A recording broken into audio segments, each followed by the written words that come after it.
Hi. Hi, how are you? Hi, how are you? Good. Hi, Leah. How are you doing?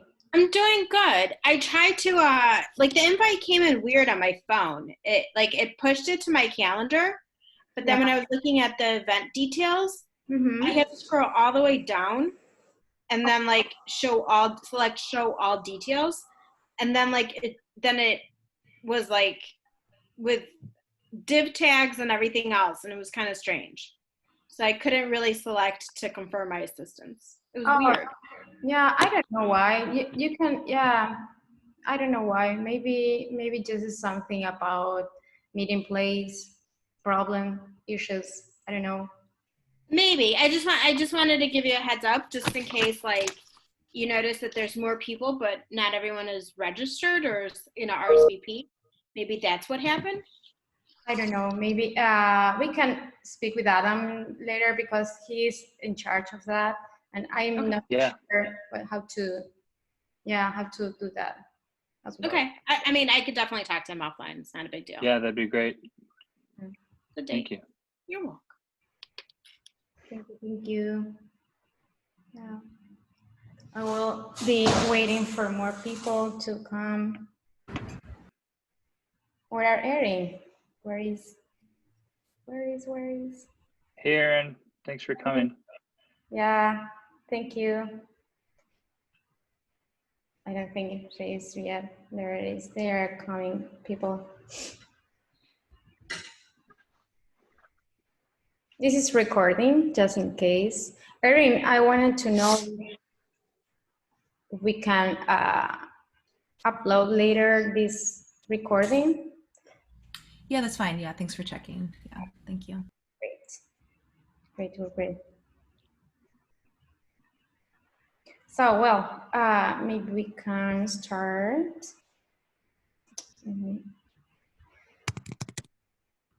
Guys, thank you all to be here with us.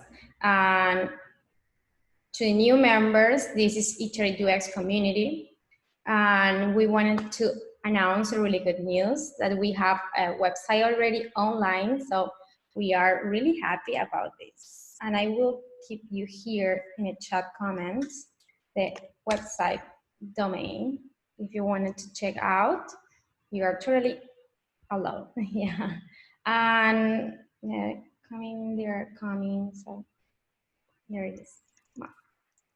And also, guys, thank you for your testimonial. If there are here people that gave me the testimonial, thank you so much for that. And we will be iterating these people are coming. Yeah, we will be iterating this website with more functionalities like a job board in no time, in short time when we can do it. And also for new ones, this Friday at 7:30 p.m. we will have our first happy hour Friday. That will be the every last Friday of each month. And the structure of this happy hour Friday meeting is a happy hour style for people to break the ice with all attendance, have fun, and really connect with other designers. That is the most important thing, is to network. So let's go for that. And also, please don't forget to send your RSVP to let us know how many of you will be in this.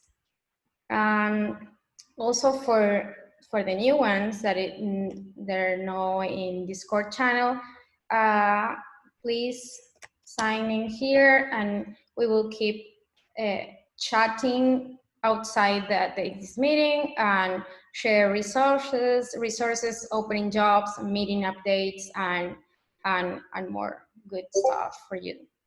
And for today's meeting, we will have Erin as a speaker.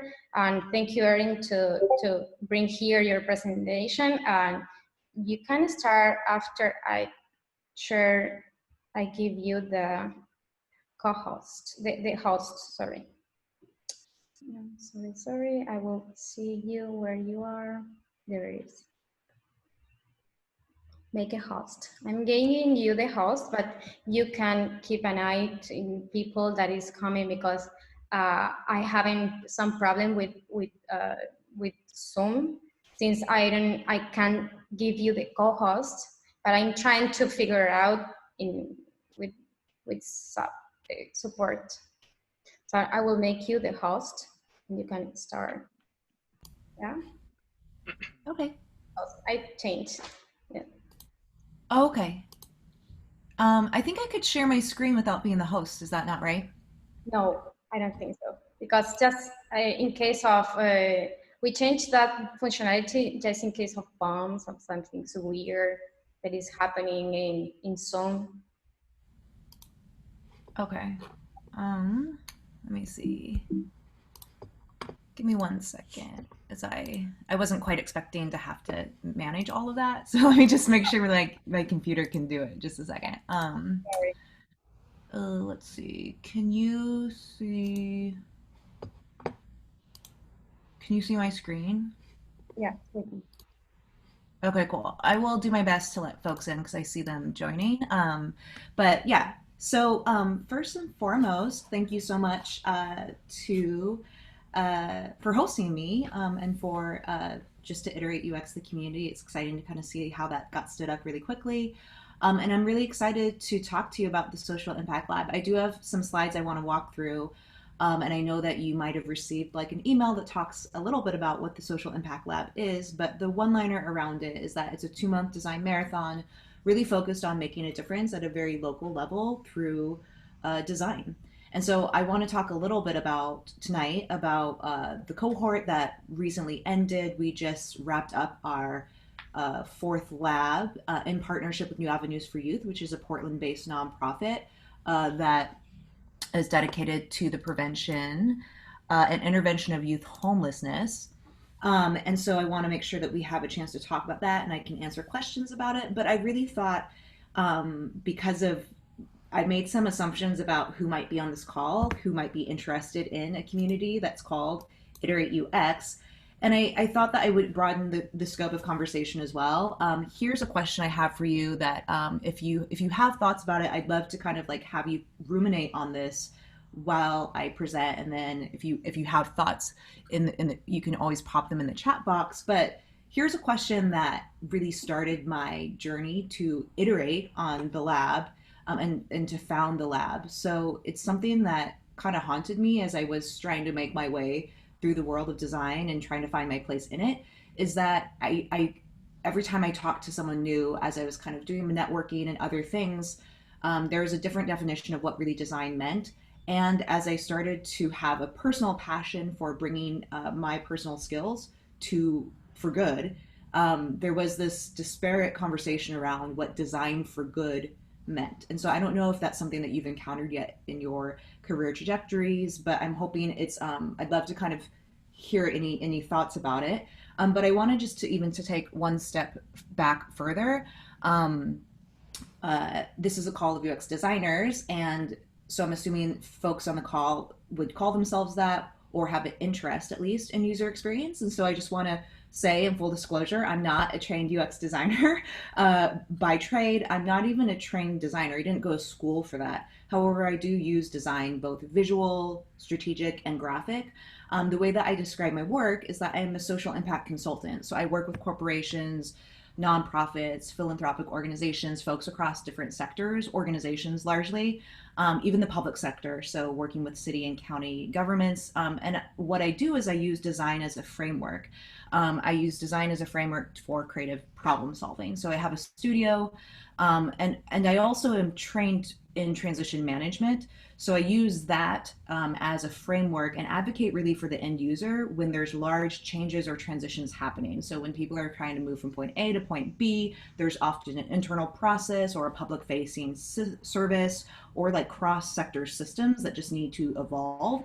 So I think about what the end user experiences through that. Often it manifests in digital products. Sometimes it's offline engagement strategies, and oftentimes it's like multimedia or transmedia experiences. So often I'm working like to create in-person touch points, organizational systems improvements, process improvements, etc. So I work at this intersection of what I've started to really articulate is that I work at this intersection that I think is kind of new, but this nexus of equity and design and impact. So obviously, this space is becoming more and more important given the conversations that are really, really current in the U.S. And maybe have trickled into our neighbors in Canada. But the guiding principle of my consulting work and the guiding like design principle of the lab really is this, which is that we believe that systems work the way that they're designed. And as we've seen with what's happening kind of in the current state of the world, that there's this trifecta of crises: economic, public health, climate crises, and that this system is often working at the expense of those most vulnerable. And now we see kind of this racial reckoning happening in the United States as well. And that there's a lot of folks who are finally recognizing that things like poverty, things like racism, these quote unquote issues that plague the US and the way we work and operate as a nation state, they're products of a system that have been created by design. This is overwhelming, I think, for a lot of folks, but I think there's good news here. The good news is that if systems are working the way that they're designed, the good news is that systems can be redesigned. And so we believe that everyone can engage in this process of thoughtful consideration, and we call this design. So when I talk about design in this space, I'm really talking about thoughtful consideration. And this was a challenge, like going back to that initial question around what does design mean. It was a challenge that I really faced as a professional. I found that I had this discrete set of skills and I was wanting to make an impact, and I was really finding it hard to apply my skills in a way that felt like it was impactful to me, and impactful for the world that I was kind of seeing and living in. And so these phrases really attracted me, and I did a lot of research around what they really meant. Like, what does design for good mean? What does impact design, how does it manifest in different firms and across different sectors? And what does design for impact mean? And I'm kind of curious, I can kind of pause for just a second if anyone has any thoughts or feedback around how they've seen design for good or impact design. If these are new terms, that's great too, but if it's not, like, any thoughts around these terms, how it's showed up for you?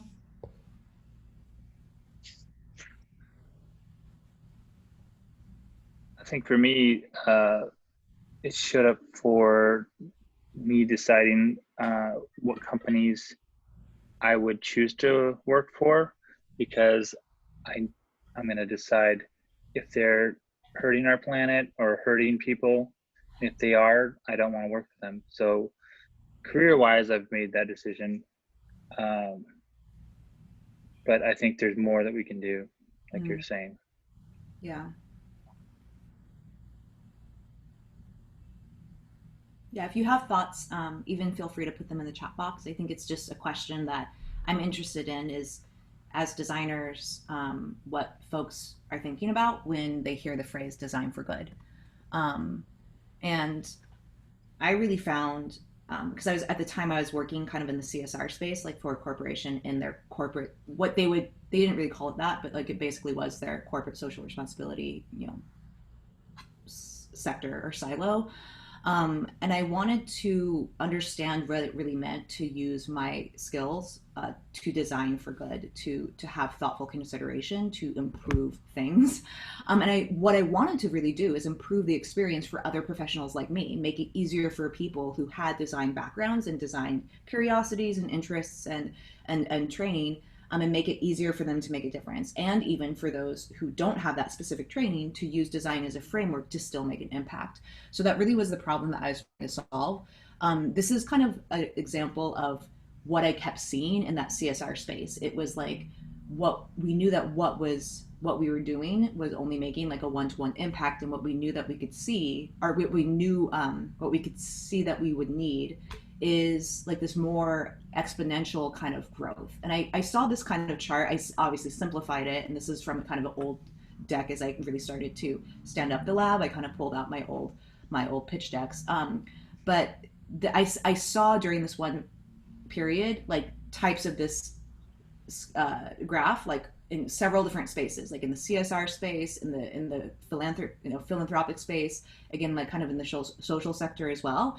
And I was really fascinated by this like simplified idea that like we know that there's the gap between what we're doing and what we need. So the question is like, how do we improve that gap? So I kind of went on this personal professional journey of really being obsessed about trying to find what that like factor was. What is the multiplier that will allow us to like have exponential growth like as a society? So it was kind of this very conceptual exploration that I went on. But my how might we question, my like design challenge became for people who have ideas and who have dreams around trying to like do something for good. How do you give that idea life? Like, what does that really need? What does that look like? And so it really came down to trying to break down the components of an idea that had life. Like, you have to have the idea, and sometimes you have to have resources that you might not always have.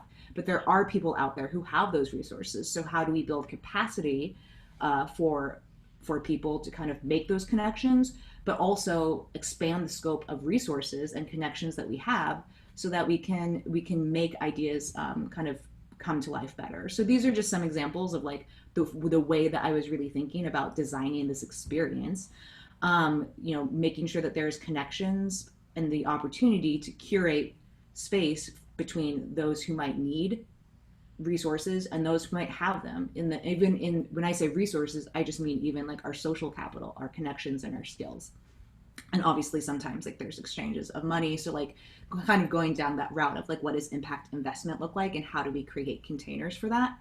And so I really was inspired to kind of find out different ways to make these connections, connecting folks who have resources to those who need it. And so to me, this was like my first vision for what the Social Impact Lab could be. And so on the way to making the lab framework, we started to do just different things, kind of like the IterateUX community, really. Like, we just brought people together. We had events, we had meetings, workshops, etc. We did different kinds of challenges, whether they are kind of like time-based, like one time if you come for like one evening, you can participate in some sort of challenge. But we also did kind of longer term projects as well. But we still felt there was like a missing piece, and it was really like consistency. And also low like specificity. So we wanted to make meaningful impact. And so this is our current website. I think there's maybe some minor changes, but we essentially piloted a lab, and this was a few years ago. The Social Impact Lab being this like hands-on team-based experience for those who want to make a difference in their community. And then we really started to put a stake in the ground around design. So really starting to call to arms, like, people who are designing in the place that they are, using the skills that they have currently, and then up-leveling those skills or applying those skills in a different context. And so again, this grounding belief that everyone can use thoughtful consideration to make a difference, and then inviting people to participate in that process. And so the lab became this kind of designed learning experience. So we had different previews, we have different workshops that are part of the lab itself. Kind of one of our more defining unique experiences of the lab itself is a 2-day impactathon. So kind of like a hackathon, but we are trying to make impact. So we have prototyping and live feedback sprints, like several different sprints of feedback. And then our lab culminates in a celebration where we have different presentations and guest speakers. And then one of the unique parts of the lab is that we're syncing up with the local nonprofit, like an actual organization who needs help with something. So we work really closely with project sponsors in order to define, scopes of challenges that can be solved over the course of the lab itself. And so we really focus on process and people, process both for the organization that we're working with, as well as our process of the learning experience for participants at the lab. And so there's team-based learning, the ability to connect with stakeholders, and we really focus on having iterative cycles of feedback.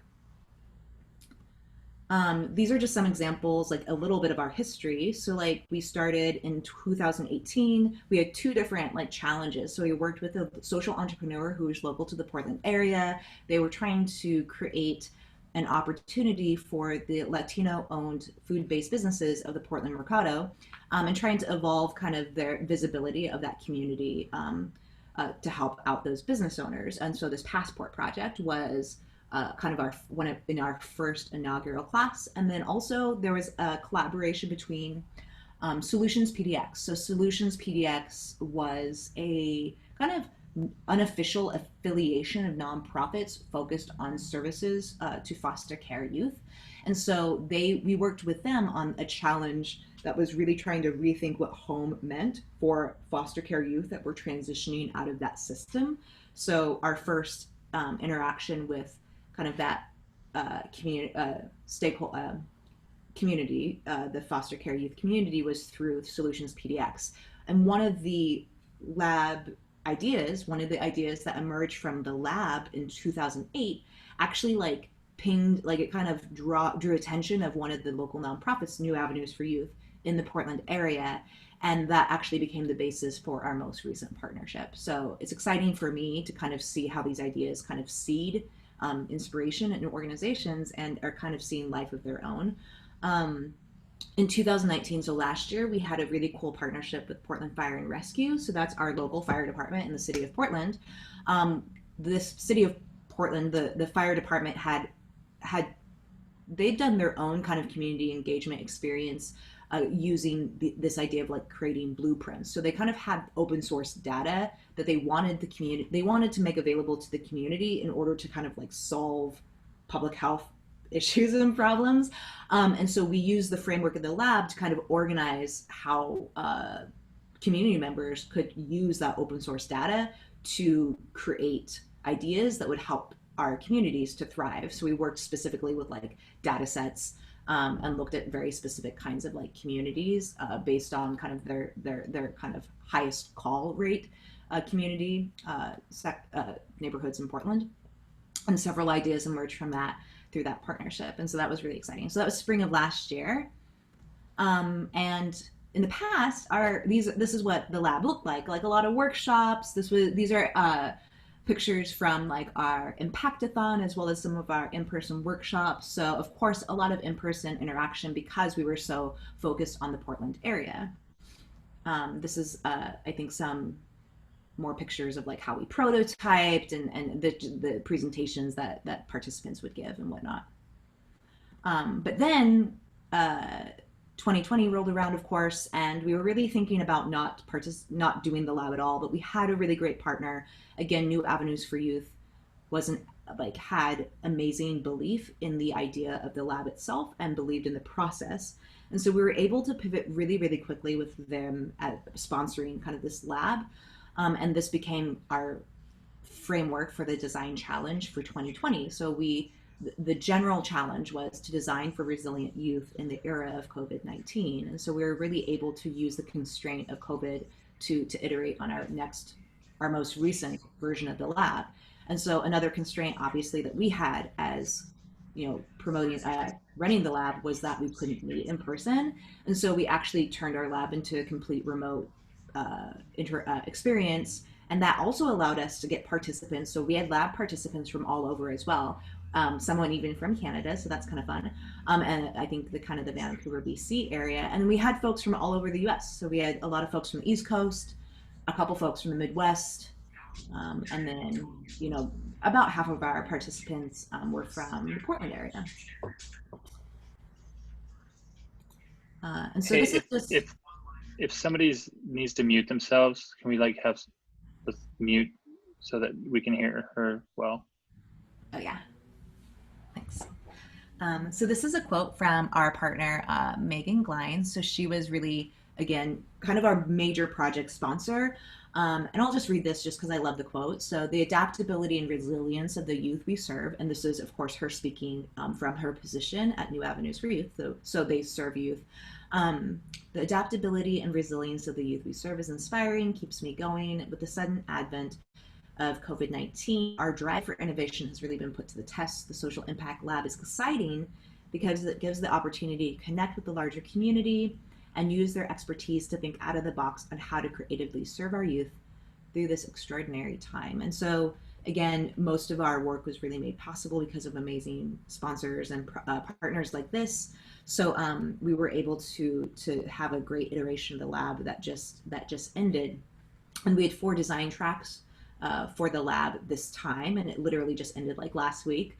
But the first track was really more focused on that. It was picking up where the last lab had left off. Like New Avenues had kind of heard about that, one of the ideas that came out of our 2018 lab, and they'd been doing some internal work on it. And so we were really trying to get them kind of to that next level, to take that idea and give it a home, New Avenues for Youth. And then we had, because of COVID-19, really, we had 3 very open design challenges. So we had a challenge around education and learning, and it really was around like the constraints that came up because of learning remotely for a lot of these youth was a brand new thing. Workforce development, things that were difficult right now got a lot harder. It was already a lot harder for this population of youth transitioning out of foster care, and then because of the pandemic, it became even harder. And then social behavior and connectedness was a design track that was really trying to focus on like how can we create connections and make sure that youth stay connected to one another, while also observing like the necessary social distancing that's being required as well, the physical distancing. So these design tracks were really kind of comprehensive, and very distinct and different from each other. And so we had participants select which team they wanted to be on, and they worked through these different design tracks. This is a snapshot of our Zoom meeting. This was from our final celebration just last week, actually a week ago today. But this is a brief overview of kind of the framework. We have different, 4 different modules that we work through. We start with discovery and research. We work through insights and ideation. We have time for prototyping and feedback, and then we hold space for reflection and iteration. And then we have several lab workshops with guest speakers. We have that 2-day impactathon where we have staff and youth participate. And then a lot of in between, like a lot of team meetings. And then I think we had so many listening sessions this cohort. I think the lab participants probably listened in on like at least like 50, I want to say there was like 50 sessions. There was a lot of interaction between the staff and our participants.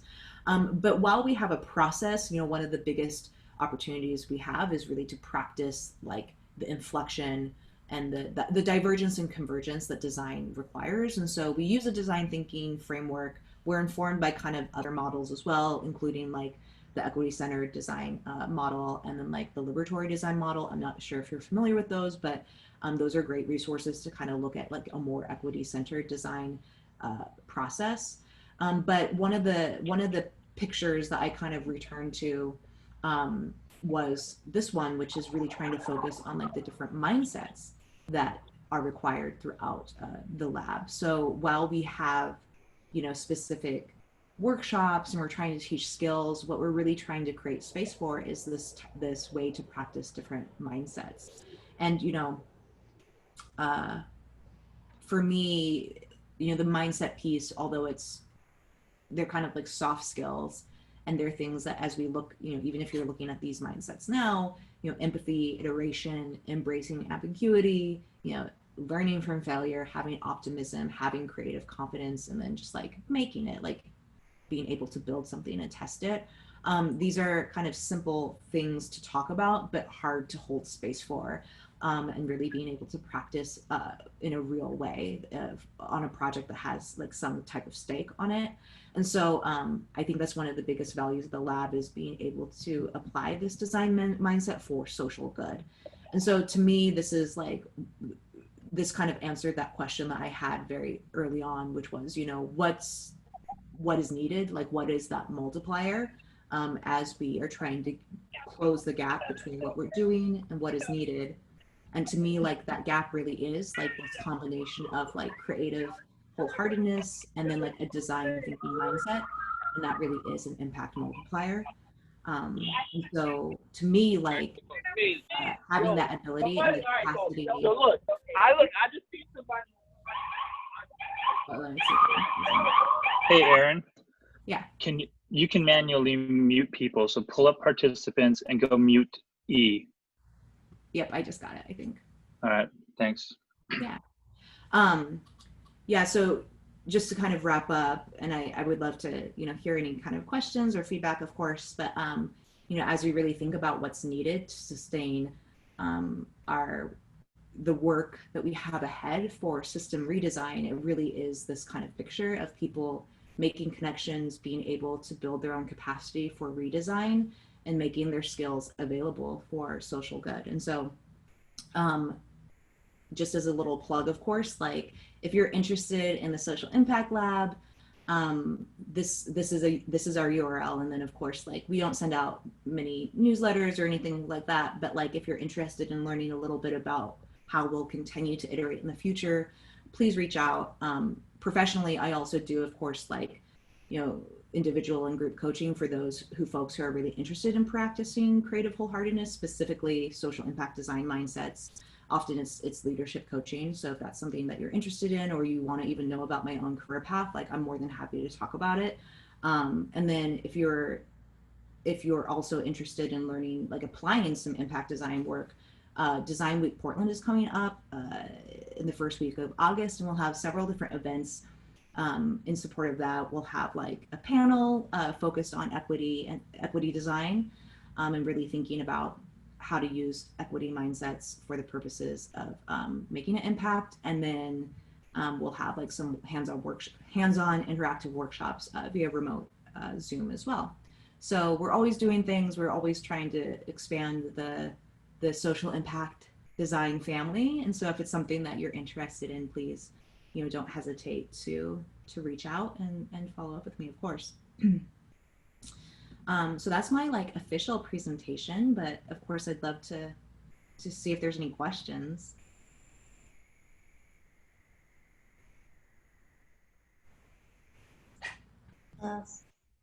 Thank you for your presentation. It was really good. Thank you. It was really, really good initiative. I like that so much. I mean, I'll ask a question if that's okay. So when did you first have the idea that you wanted to do this?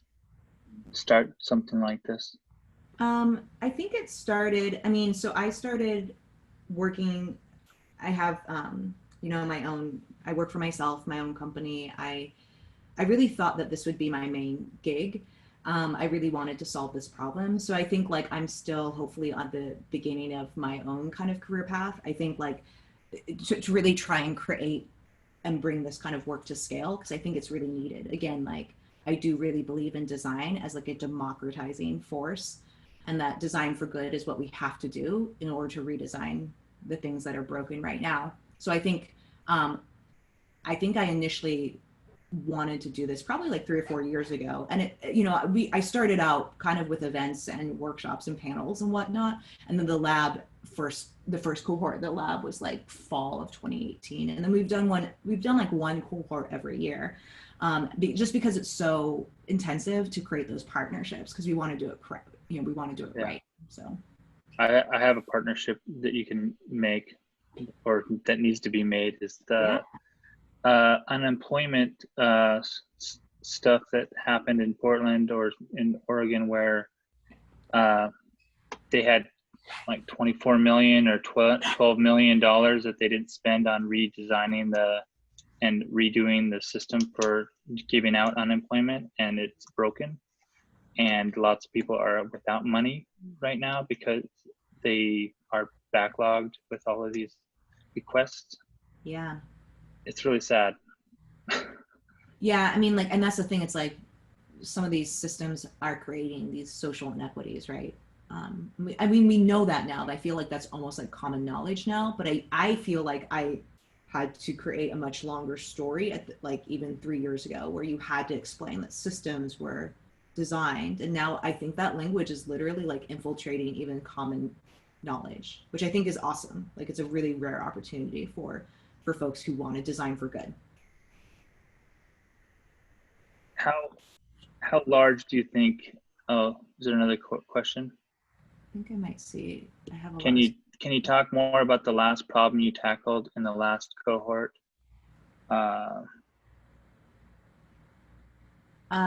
Did you mean the fourth design? There is like 4 different design tracks, and maybe the 4th design track is what they're talking about. But there's 4 different design tracks that there is 4 different teams essentially. And the very 4th one was social behavior and connectedness. And, you know, the interesting part about those 3 open design tracks, it was education and learning, workforce development, and social behavior and connectedness. Like they were very broad. Like if you talk about like divergence and convergence, the participants, in full disclosure, struggled with it. They were like, this is too big. Like, how do we solve this? And it's like, well, you don't need to solve it. Like if it was solvable in like 2 months, we'd probably have like no issues like with anything. But what are the pain points? What are the ideas? So they listened a lot to staff and some youth, and like they were able to hone in specifically on the social behavior and connectedness one. The ideas that really came to fruition were around so we worked specifically with coaches and mentors. So this is coaches and mentors and youth who are recently transitioned out of the official system of foster care and at risk for homelessness.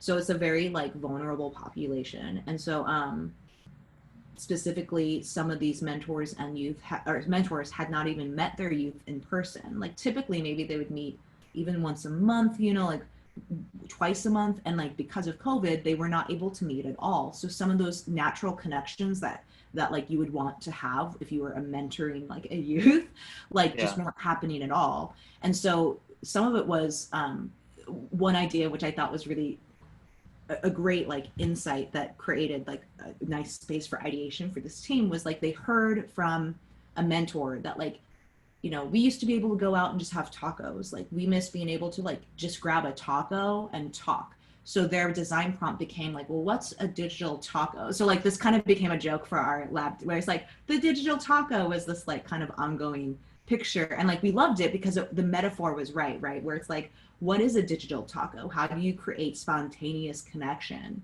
in this time?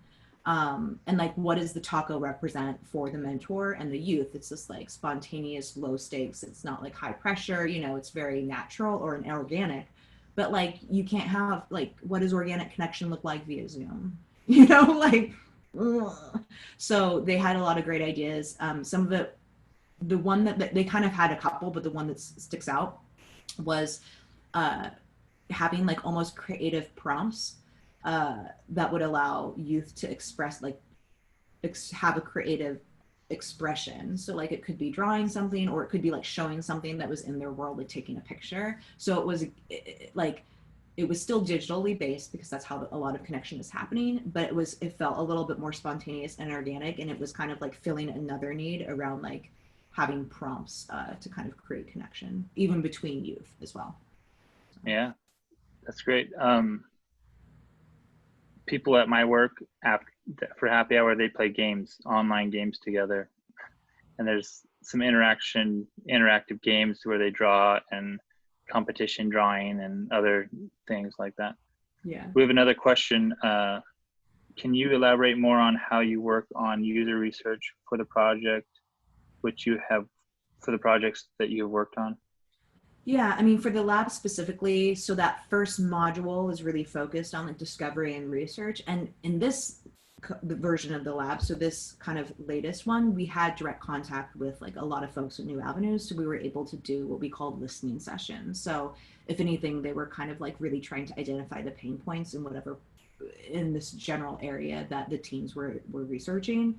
They also did kind of some like, you know, paper research, like they had different reports and data and stats and stuff that they were able to gather from the organization itself. And then also we had user feedback prototyping sessions during our Impactathon as well, where we were kind of testing assumptions, testing parts of different ideas, all of this done virtually, which of course was a huge constraint and a challenge, but we were able to work around it and really put some pressure on like, well, what do we mean by user experience testing? Especially, we didn't always have a digital product. Like some of these ideas weren't like, one of them kind of was a platform idea, a digital platform, but the others didn't even really have that much definition. So they were able to still test assumptions in a virtual way, but with kind of lo-fi tools. Awesome. Is it, Katisha, do you have a question? Oh, you want to ask? You want to ask somebody else? Yeah, I wanted to ask, like, do you know about the achievement the designers have? Like, yeah, like achievements, like they have, or The participants, you mean? Mhm. So that's the interesting part, is that some of like the way that the lab is designed, it's designed for folks who maybe who are you don't have to have a design background or design experience to kind of be a successful participant in the lab, and that's an important part to me in order to really like make good on the promise of design being thoughtful consideration. And so it's a deep dive. It's definitely like a steeper hill for those participants to climb. And then obviously if you're like a trained designer in something visual, and we had a couple like UX, we had a couple like design strategists who participated, and like they always have a perspective that they then can bring to the lab, if that makes sense. So you're able to bring kind of your design methodology and apply it to the lab to provide solutions. But as we know, like having multiple perspectives helps. And so we've had most of our participants, well, I would say like during each cohort, about half the participants have like zero design experience. And this time we had like a couple folks who were going to like design school and wanted like apparently more work. I don't know really what their thought was around that, but folks who were literally in like a certificate program, like a master's in design or MA in designs, you know, thinking systems, that kind of thing. So Yeah, and they usually works in collaboration between designers or between attendants or participants. yeah, we had like teams, and so the teams were really based on their desire to want to solve a problem though. So it wasn't as like I didn't prescribe that each team needed to have this kind of designer or this kind of researcher. Like, since this was kind of a community-based almost engagement project, we kept it very loose and open. So there's definitely strengths and weaknesses on each team. And it was really team-based. So that's what people were really, they had to kind of know that they were getting into like a team experience. And of course there's ways to apply the learning individually, but there's a lot of team collaboration and coordination as well. I think it's perfect. I think it's really good, and we can learn from you how you build this lab. That is really good. Yeah. How many people are working with you? Oh, say again. Sorry, you might be. Say again. Oh yeah, and do you have partners? Do you have, how many partners do you have, or? Yeah, I mean, so for the in-person workshops, I usually have like there's a small little team of folks who help make that possible. For the remote stuff, you know, I have a lot of folks who come in and help with each different workshop as we work through the different stages. I bring in different experts to the process, so it's not always just me like lecturing at people. So it feels kind of dynamic, and there's different folks who come in and out. And so, yeah. I think I see a question here. Were there instances where designers thought some idea was really promising, but it actually didn't stick? Can you share an example with us on how designers modified the idea? Yes. So the way that so here's an important like insight that we had from this iteration of the lab was, you know, I always, especially as they were entering the Impactathon, which is where they were getting like their direct user feedback, our advice and guidance was to not really be married to an idea. Like, each of the teams came with like varying maturity of ideas. Like, some of them were really formed, and what we asked them to do, because we have kind of workshops leading up to it, was to break those ideas apart, and like what were the assumptions that they were making that kind of were behind those ideas, and to test those assumptions. So we did a lot of work up front to really like, instead of people even in the Impactathon to come with like, here's an idea, what do you think? But rather, we will ask a series of like questions and do some interactive kind of prototyping to kind of learn about the assumptions that we've been making to have better ideas. And the way that the sprints worked, like they were able to like get multiple kind of like rounds of feedback and kind of iterate as the day went on, as they learned a little bit more. I'm trying to think of like a really good example of an assumption that they just were like, that was wrong. Because I know there was. I'm just, for whatever reason, let me think about that.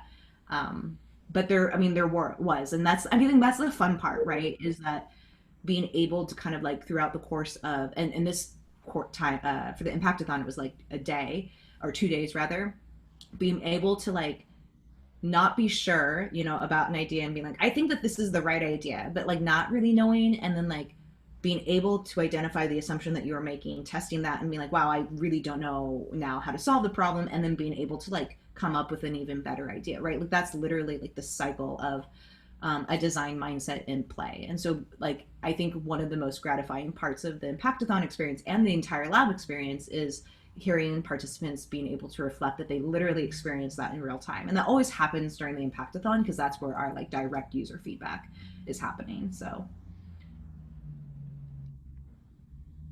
great question. So have you thought about like financially, like has there ever been any types of constraints because of financial, like are you going to potentially tap into grant money from the government to make even more impact? Yeah, that's a great question. So I have my own entrepreneurial journey, of course. So there's, you know, the way I am pretty committed to making sure that the lab is used, the framework of the lab evolves as it needs. And so being able to provide a remote version of this lab was like a really good step. I've like my dream would be able to do a lab in a different city. So I've talked to different, you know, design kind of peers I have in different cities. Again, the burden heavy piece is really the partnership in front of the lab, like having a strong partner who's like willing to walk into the unknown with you and see that there's value in it. I think that if there was like a shelter, like a nonprofit, this would be a lot different to execute. There's a lot of different reasons why, you know, it's difficult for me to kind of get behind the nonprofit structure. We could talk about like B Corps and all that stuff and C Corps and stuff, but like I think the cool part is that I've been able to take the design framework of the lab itself and kind of make it an internal offering for the organizations that I basically consult and coach with. So while it's the public facing version is called Social Impact Lab, I've been able to like refine it and create like internal offerings for the companies that I work with and the different like folks who are interested in specifically around like equity centered design. So like that's something that I kind of consult and coach on.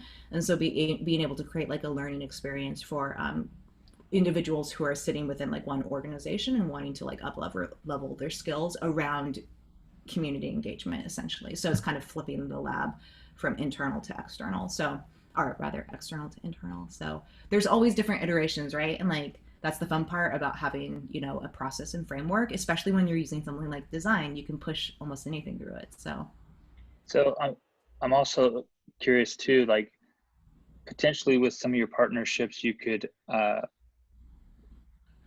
bring in internships, paid internships for people that the companies that you work with pay for. Oh yeah. So that, you know, it's not just companies, you know, you getting free stuff for free, you know, solving a problem that they have, but they're also giving back to, you know, people who are early in their careers, junior level people entering the field. Yeah. Well, and so, I mean, stay tuned for the next.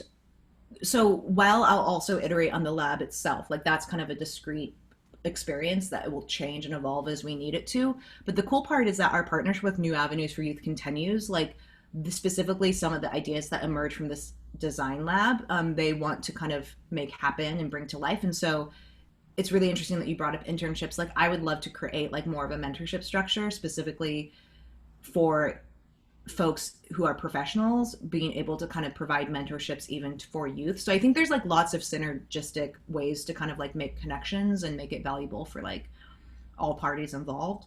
And as an entrepreneur myself, like being able to find those different business models that create, you know, shared value is kind of the key, right? And being able to iterate that quickly is kind of the name of the game in this world right now, you know, being able to turn on a dime and create different experiences that people can get value out of, and then go and like my hope is that people can apply the lab in the places that they are, especially now because we were like all over the US. And so it's exciting to be able to kind of like see what happens with this cohort of participants because they were very committed to like using what they learned in the lab for their own kind of communities. And so growing that community is important to me as well.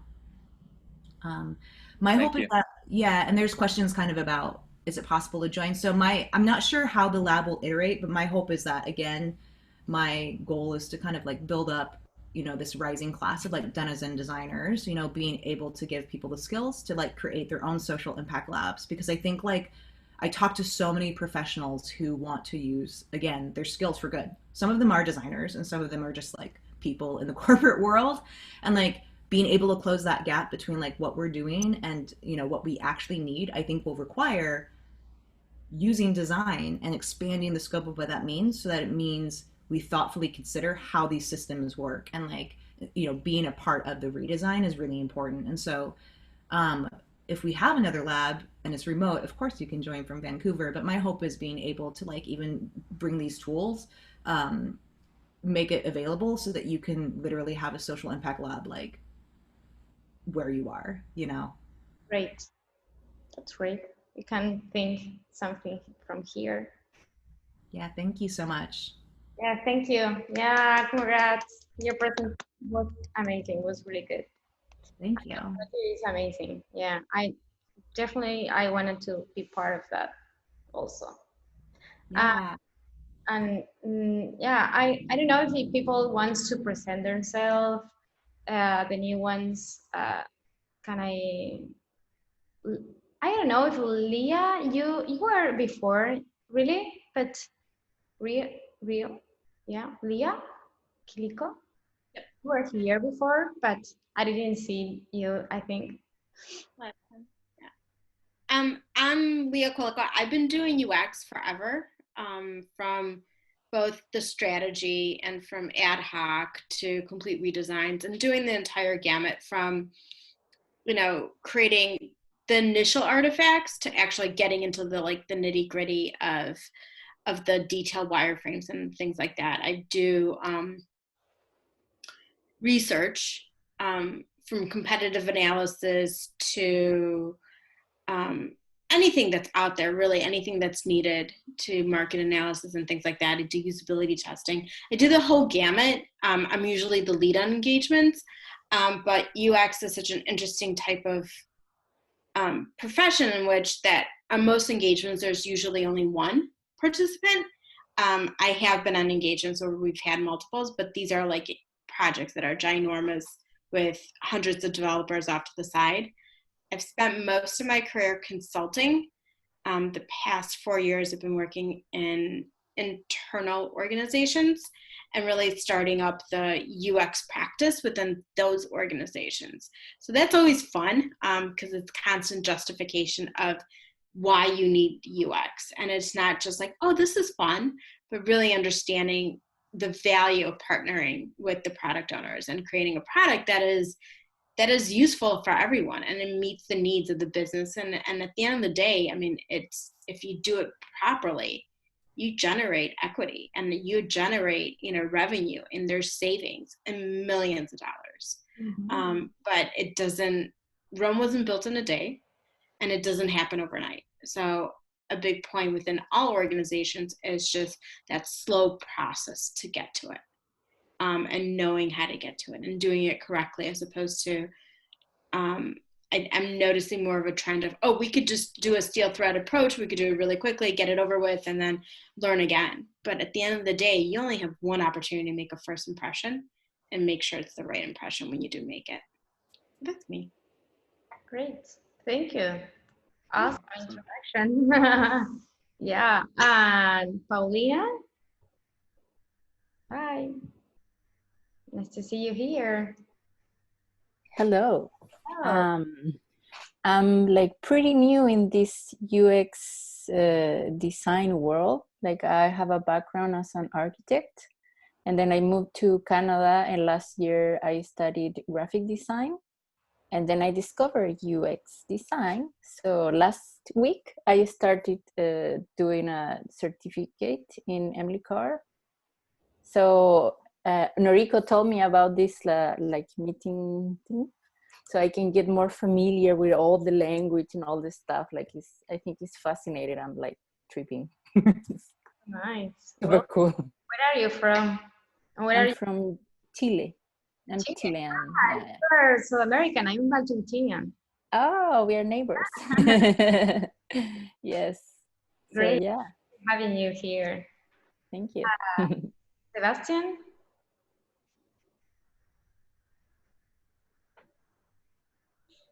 Hi there. I'm also new to the UI UX world.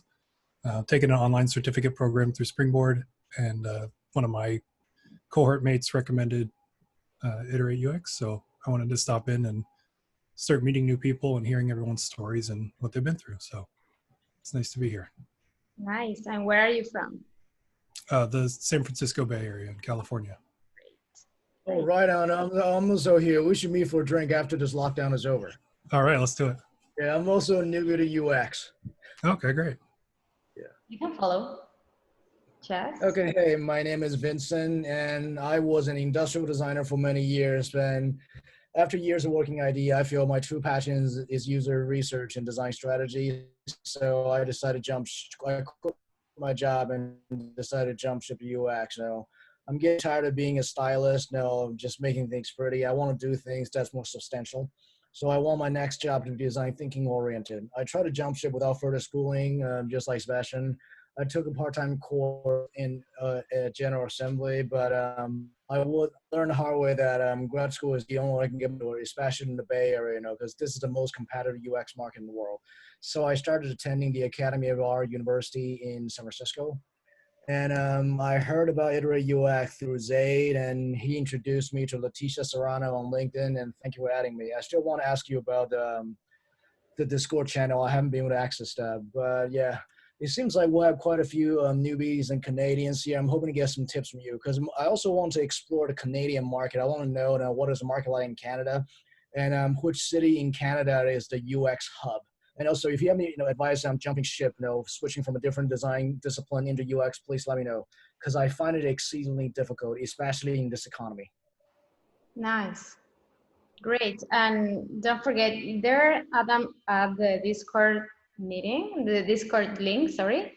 Let's chat there when we finish here. And yeah, just keep in touch and come to this Friday that we have the happy hour Friday, that we are knowing more people. Yeah.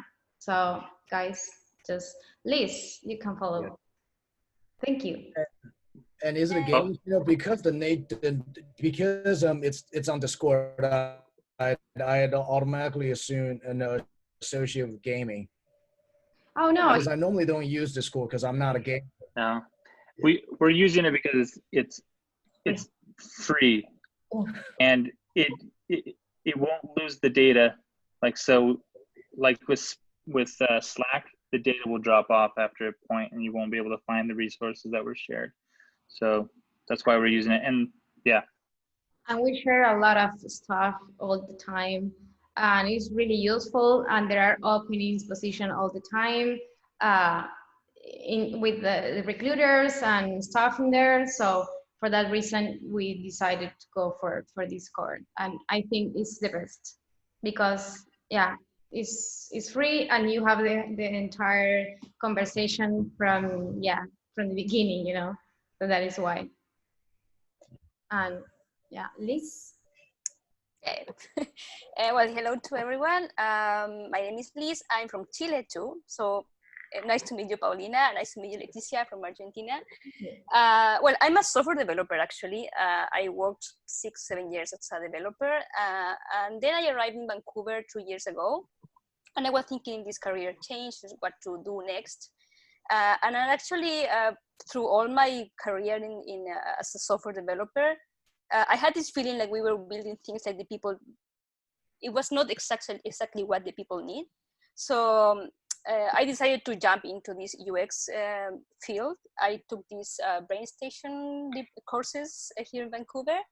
It was very interesting, and since then I have been trying to change my career towards UX, but it's very difficult because now with the COVID-19 situation, there are not so many jobs there. So yes, looking for opportunities to kind of apply all my knowledge there. When did you arrive? 2 years ago. Okay, cool. Nice. Yeah. Nice. And Paulina, you also? When you arrived? 5 years ago. No, it's wow. I'm old here. I just have for 5 months, no more. Oh. Welcome. Thank you. Really well, welcome.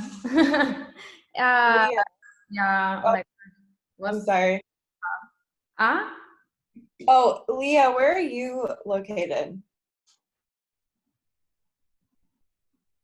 Sorry, I needed to unmute. I'm in the Chicagoland area. I'm in Really? the, Whereabouts? pardon me? Whereabouts? Northbrook. Oh, nice. Yeah, that's where I grew up. I mean, not Northbrook, but Chicago. Small world. How did you find out about this group, since most of us are on the West Coast? From Adam. He just kind of invited me, and I'm like, sure, I'll join. Nice. Are you a Cubs fan? I don't really care. I'm indifferent. My husband is loyal to the White Sox, and Oh, I seriously? don't care. They're fun to go to the games, to have like drinks and that atmosphere. I don't care. I like that. Sorry, You're wrong, guys. That's a shame. not perfect, but it's okay. Mega is Mega single, Mega. Hello, hi everyone. So this is actually my the second time that I'm attending this meeting, and I'm based out of Toronto. I'm doing my master's at the University of Toronto right now, and I'm majoring in user experience design and information systems design. So I'm trying to get into product management, but I do feel that UX is a great starting point, and I am really interested in learning more about how to do user research and how to make products that people actually use.